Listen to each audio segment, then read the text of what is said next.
Ya menurut saya ilmu jantung itu ilmu yang paling, kalau menurut saya sendiri itu yang paling menantang ya kan. Kalau saat masuk PPDS ya kesulitannya pasti ada. Dulu pulangnya cepat kalau waktu dokter muda.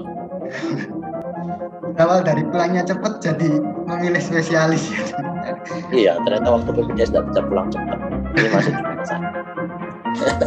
Dulu kalau sistem pembelajaran saat PPDS itu kita ya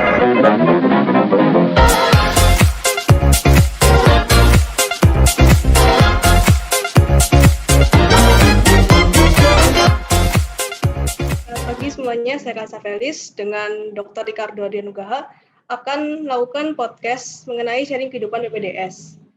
Pertama-tama, untuk Dr. Ricardo, apakah boleh diperkenalkan dirinya? Ya, perkenalkan, nama saya Ricardo Adianugraha. Saat ini saya menjadi PPDS Jantung dan Pembuluh Darah di Fakultas Kedokteran Universitas Airlangga, Rumah Sakit Dr. Sutomo. Apalagi? Udah berapa lama sih kira-kira Kak jadi PPDS? Saya baru 1 tahun, ini semester 3 untuk di PPDS. PPDS-nya spesialis apa? Spesialis jantung. Oh, kira-kira kenapa Kak mau mendaftar ke spesialis jantung itu? Ya menurut saya ilmu jantung itu ilmu yang paling, kalau menurut saya sendiri itu yang paling menantang ya, karena itu berkaitan dengan nyawa dan sangat menguras adrenalin, tapi itu juga menjadi kesenangan tersendiri kalau bisa menyelamatkan nyawa manusia gitu ya. Oh, jadi waktu daftar itu kira-kira requirement-nya apa saja yang perlu dipersiapkan? Ya. Requirement untuk yang perlu disiapkan untuk mendaftar di PPDS kira-kira apa saja? Kalau requirement yang formal ya harus selesai internship, harus punya STR yang aktif, harus ada beberapa prodi yang mempersyaratkan pengalaman kerja, kemudian harus punya kemampuan bahasa Inggris yang cukup, TOEFL-nya harus cukup, nggak jelek-jelek amat, kemudian harus belajar juga sesuai dengan materi di prodi yang diminati, dan juga tes potensi akademik harus baik. Terus bagaimana sih tahu kita kira-kira cocok dengan bidang spesialis apa? Sebenarnya kalau saat kita nanti masuk di dunia dokter muda atau koas, itu kita kan berputar, rotasi ke semua departemen, ya hampir semua, enggak semua departemen, tapi hampir semua. Nanti kita akan menemukan sebenarnya passion kita yang mana, di bagian mana, di bidang mana yang kita suka ilmunya, di bidang mana yang kita suka dengan cara hidup dokter yang ada kerja di bidang situ. Jadi dari situ kita bisa tahu sebenarnya kita cocoknya di mana. Gitu. Terus selama jadi PPDS itu apakah ada ups dan downs-nya? Terus boleh diceritakan Kak pengalamannya? Ya jelas up down-nya ya jelas. Namanya residen, apalagi waktu awal-awal masuk ya pasti sibuk sekali ya, hektik ya istilahnya. Jadi manajemen waktu itu jadi krusial, dan hampir waktu istirahat, waktu bersama keluarga itu bisa sangat minim.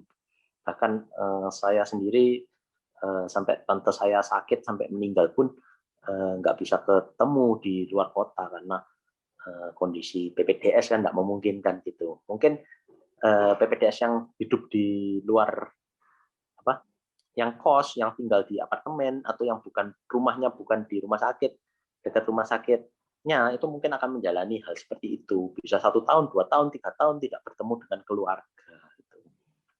Nah. Terus kan banyak banget nih kayak kesulitannya jadi PPDS. Apakah ada tips dan trik gitu untuk mengatasi kesulitannya? Selama jadi PPDS atau waktu masuknya? Karena bisa kesulitannya berbeda saat masuk dan saat menjadi PPDS. Dua-duanya mungkin. Kalau saat masuk PPDS, ya kesulitannya pasti ada. Kita harus belajar giat ya supaya nilai kita, tes potensi akademik, kemampuan bahasa Inggris, kemampuan di bidang ilmu itu kita bagus. Kemudian bagaimana wawancaranya, bagaimana menunjukkan sikap profesional, mengambil hati dari orang-orang yang mewawancari kita.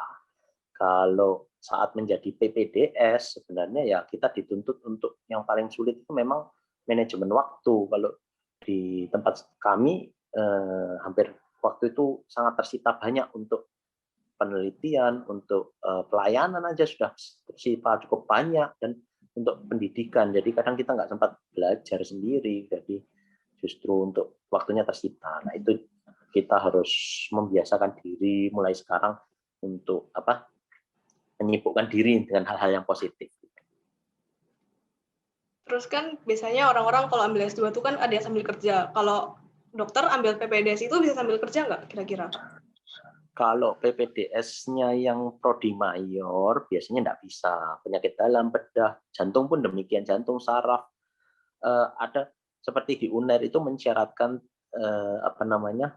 ya bukan mewajibkan ya, tapi kalau kemungkinan nggak akan sempat kalau dibuat bekerja gitu. Tapi mungkin ada prodi lain, misalnya patologi klinik, mikrobiologi, mungkin masih bisa bekerja malam harinya. Saya dengar PPDGS, dokter gigi spesialis pun demikian, ada prodi-prodi yang masih memperbolehkan malam praktek. Oh, jadi tergantung prodinya gitu ya, Kak? Iya, tapi kebanyakan kalau terutama di UNER biasanya tidak ada waktu untuk praktek itu, apalagi di tahun-tahun awal. Kemudian kira-kira apa nih usia yang cocok buat daftar PPDS? Kalau saya sih sebaiknya menyarankan sih jangan terlalu tua. Kalau terlalu tua daya tangkap kita nanti berkurang, tapi juga jangan terlalu prematur. Nanti kalau terlalu prematur kita nggak kehilangan kesenangan menjadi pengalaman kerja jadi dokter umum. Jadi sebaiknya ya kita setelah jadi dokter umum 2-3 tahun bekerja, kemudian kalau bisa, kalau diberi kesempatan, cobalah mendaftar. Terus di PPDS ini kan ada ujian, Kak. Boleh diperjelas ke ujiannya kayak apa kira-kira? Ujiannya kalau di tempat kami di UNER ada 2-3 tahap sebenarnya. Yang pertama ujian di tingkat universitas, itu ada tes potensi akademik, ada tes bahasa Inggris. Kalau lolos, lanjut ke tahap berikutnya, tahap di program studi, itu adalah tes teori sesuai dengan prodi kita. Kalau saya jantung ya kan ditanya soal-soal penyakit jantung. Kalau yang ngambil kulit ya ditanya soal-soal kulit gitu. Kemudian yang ketiga tes wawancara. Nah ini tes wawancara itu kita akan digali bagaimana keseharian kita, attitude kita, profesionalisme kita, kesungguhan hati kita, untuk menjadi seorang PPDS. Kemudian ada tips belajarnya nggak untuk ujian-ujiannya itu? Entah dari wawancara, dari TPA-nya gitu. Ya, tipsnya ya kalau bisa belajar dari orang yang baru-baru aja sukses menembus PPDS. Nanti biasanya mereka akan punya tips dan trik tertentu. Kan pengujinya juga hampir sama, kalau wawancara, tes soal-soalnya ya hampir sama, mudah-mudahan gitu. Jadi bentuk-bentuk soal yang hampir sama ini bisa buat bahan kita belajar gitu. Terus kan ada tes TPA-nya tuh. Kira-kira mirip dengan tes yang buat SNM, SBM gitu nggak? Lebih mirip tes CPNS ya. Oh. Tapi saya belum pernah ikut juga tes CPNS. Kemudian sistem pembelajaran saat PPDS-nya tuh kayak apa sih kira-kira? Kalau sistem pembelajaran saat PPDS itu kita ya learning by doing ya, kita praktek, kita bekerja, kita mengamati bagaimana senior kita bekerja, kemudian kita mengamati keseharian, kemudian dari situ kita bisa mendapatkan ilmu-ilmu yang sambil ditambah dengan kegiatan ilmiah, tinjauan kepustakaan, itu kita bisa mendapatkan ilmu-ilmu dari situ. Jadi tidak dalam bentuk kuliah formal gitu. Jadi lebih banyak praktiknya gitu ya, Kak? Betul. Terus apakah itu sistem blok atau SKS? Tidak menggunakan sistem kedua sistem itu. Jadi kita juga bingung kalau ada IPK itu gimana perhitungannya. Oh. Terus cara bagi waktunya gimana waktu di PPDS? Wah ya sudah enggak. Ya gimana ya? Ya dijalanin aja, nanti juga terbagi-bagi sendiri gitu. Kadang kita nggak bisa perfeksionis ya. Mungkin pasti ada kegiatan-kegiatan yang akan terbengkelai, terutama waktu pribadi kita akan terbengkelai gitu. Waktu bersama keluarga ya sulit juga untuk tidak terbengkelai gitu. Terus kalau untuk mendaftar PPDS itu selama kuliah sebelumnya tuh perlu ada pengalaman organisasi atau lomba apa nggak? Mungkin itu bisa membantu, apakah bisa membantu untuk mendaftar ke PPDS? Bisa itu kan soft skill ya. Jadi kalau memang punya prestasi, baik prestasi akademik, menang lomba ini itu, atau non akademik, menang lomba lain, atau seni, atau prestasi di bidang organisasi, punya track record pengabdian masyarakat yang jelas, ya jelas itu poin baik, poin positif yang untuk menjadi daftar PPDS. Terus kalau di PPDS itu apakah ada organisasi-organisasi dan lomba yang bisa diikuti atau lebih sedikit daripada yang di satunya?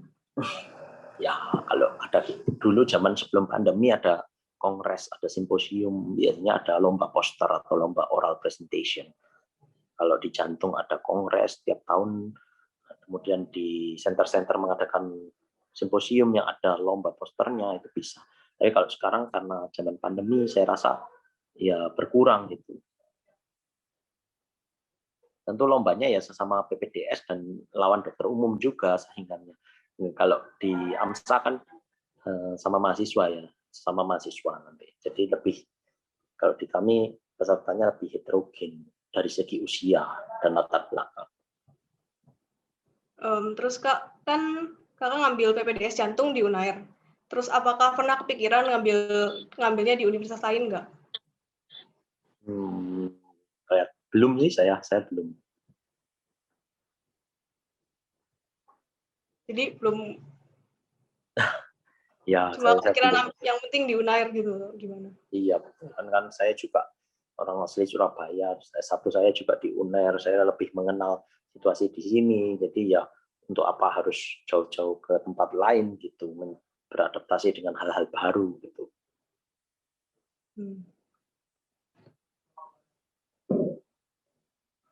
Terus kira-kira pelajaran di PPDS jantung itu apa? Apakah banyak tentang jantungnya gitu? Hanya apanya? Banyak mengenai jantungnya, berarti yang lainnya nggak dipelajari atau yang lainnya juga dipelajari? Ya, kita tetap ada putaran stase di penyakit dalam, di paru, mungkin di radiologi atau di neurologi, tapi ya yang lebih dominan memang kalau kita sudah spesialis, kita akan lebih banyak mendalami satu hal yang spesifik. Jadi mungkin kita nggak akan mendalami terlalu jauh.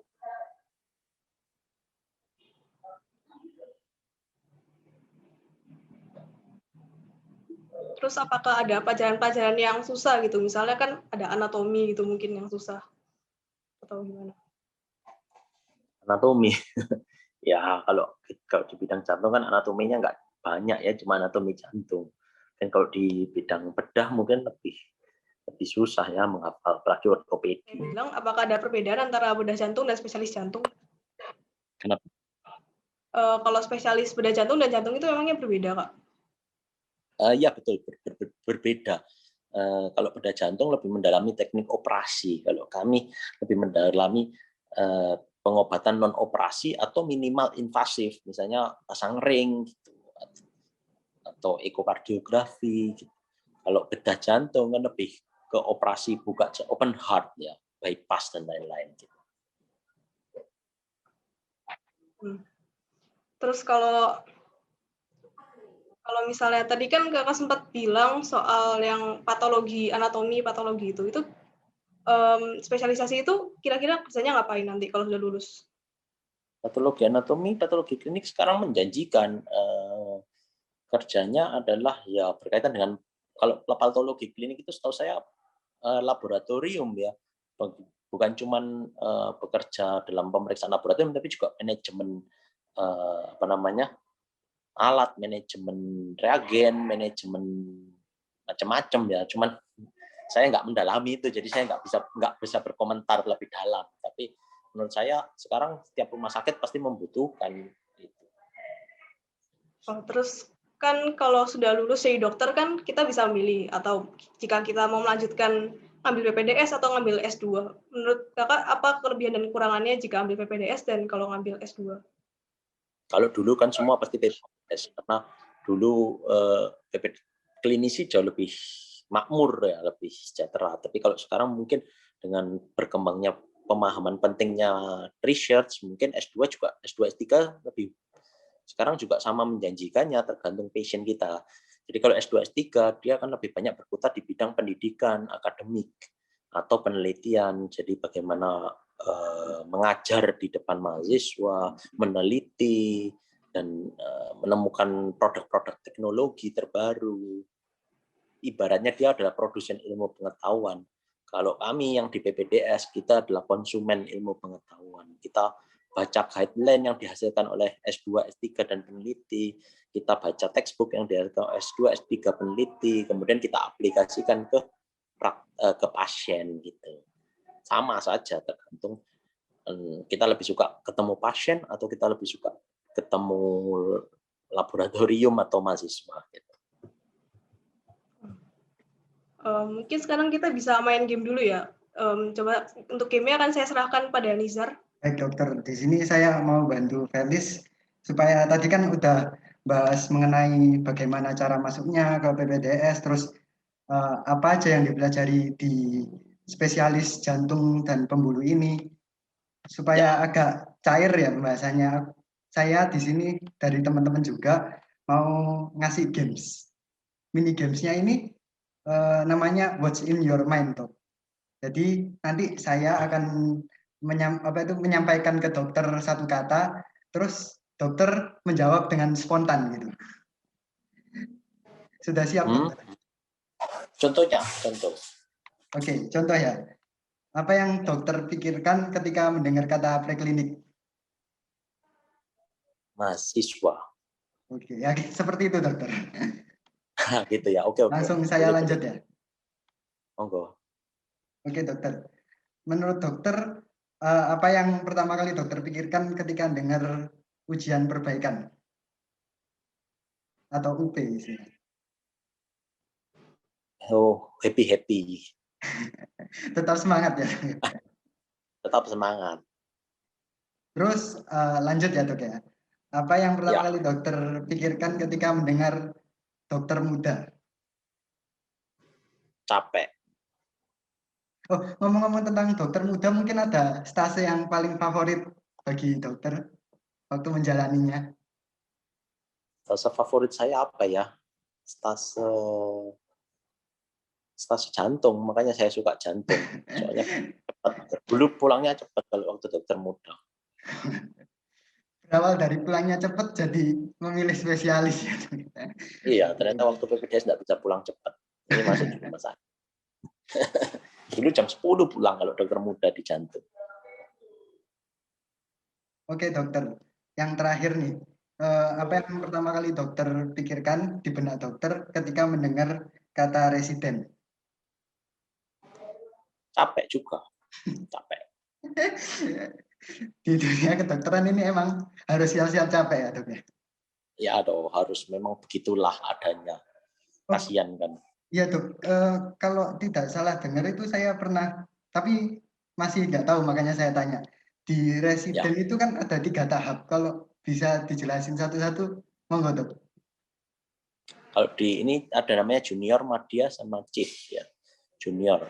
Kalau di tempat kami pakai kalung merah junior, kalung kuning itu madya tengah istilahnya, kalung hijau chief. Kalau junior itu biasanya masih belajar pengayaan dan pelayanan dokter seperti dokter umum. Kalau kuning itu kalau di tempat kami belajar ilmu-ilmu yang pengembangan ilmu ke arah jantungnya, misalnya ekokardiografi, pasang ring, pasang pacemaker, gitu-gitu. Jadi kalau sudah hijau itu pemantapan, chief. Jadi belajar manajemen waktu, manajemen organisasi, manajemen anak buahnya, gitu. Bagaimana mengorganisasi anggota-anggotanya atau junior-juniornya dalam suatu tim jaga, gitu, kurang lebih. Oke. Baik, dokter. Kalau dari saya gamesnya itu aja. Saya kembalikan ke Felis. Terima kasih, dokter. Terima kasih, Mas Nizar. Saya juga berterima kasih kepada dokter karena telah hadir di podcast hari ini. Terima kasih juga semuanya yang sudah membantu.